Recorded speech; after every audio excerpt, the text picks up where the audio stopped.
It's Mohammad Hamza and today my topic is auscultation of cardiovascular system. Auscultation is the most important step of cardiovascular examination. In this step we use stethoscope for the examination. Stethoscope consists of three parts which are earpiece, tube and diaphragm and bell. सबसे पहले हम आकिब से पूछेंगे। आकिब हम आपकी shirt को ऊपर कर लें, कंसेंट लेंगे आकिब से। जी आकिब साहब। जी।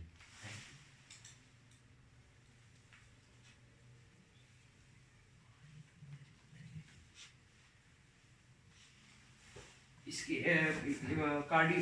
ऑस्कल्टेशन बताने से पहले मैं आपको हार्ट के बारे में इंफॉर्मेशन देना चाहूँगा। हार्ट जो होता है, हार्ट के फोर चैम्बर्स होते हैं और फोर ही इसके वेल्व्स होते हैं।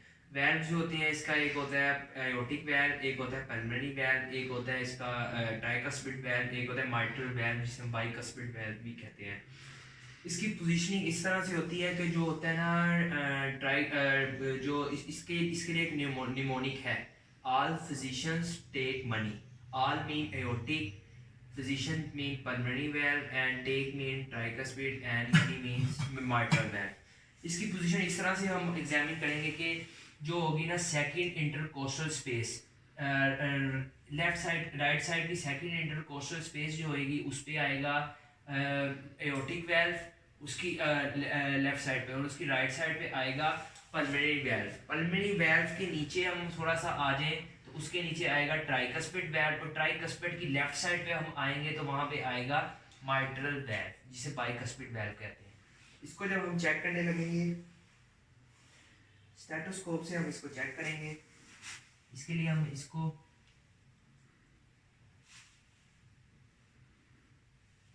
चेक करेंगे, ठीक है, फील करेंगे।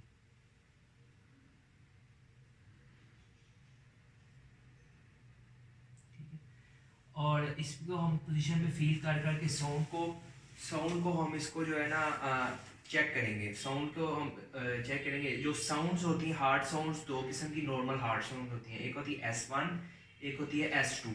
S1 जो साउंड होती है, S1 साउंड जो होती है ट्राइकस्पिड और बाइकस्पिड वाल्व यानी माइट्रल वेल्व के क्लोज होने पे हमें जो होती है वो ऑडिबल होती है और इसको हम सुन सकते हैं स्टेथोस्कोप की मदद से। जो आपकी S2 साउंड जो होती है वो होती है पल्मोनरी वाल्व और एयोटिक वेल्व के क्लोज होने की वजह से हमें साउंड जो होती है वो हम सुन सकते हैं। और इसके साथ साथ अगर हम जो साउंड सुन रहे हैं S1 और S2 साउंड जब हम सुन रहे हैं और उसको हम सुनने के जब हम स्टेथोस्कोप के साथ सुन रहे हैं S1 S2 को, तो हम इसके साथ हम जो होता है ना करोटिड आर्टरी, करोटिड जो है यहाँ से हम इसको ना फील करेंगे। अगर तो ये जो हमें साउंड सुनाई दे रहा है ये इसकी करोटिड से अगर हमें ये पहले सुनाई देती है तो इसका मतलब S1 है। अगर करोटिड की ये हमें पल्स के बाद सुनाई देती है तो इसका मतलब S2 साउंड है, ठीक है। और इसके साथ साथ हम देखेंगे कि ये डिस्टिंग्विश इस तरह हम इसको कर सकते हैं S1 और S2 साउंड को। ये जो है करोटिड की पल्स से पहले अगर हमें फील हो S1 है, अगर बाद में फील हो S2 है।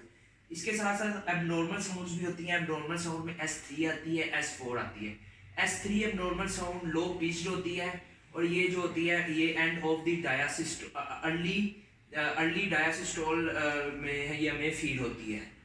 उसके बाद S4 भी लो पिच्ड होती है और ये हमें लेट डायासिस्टोल मर्मर्स में फील होती है। इसके साथ हम इसमें ये देख सकते हैं कि जो S3 साउंड है वो प्रेगनेंसी और इसके साथ साथ हार्ट फेलियर इस तरह के कंडीशन में हमें फील होगी। S4 जो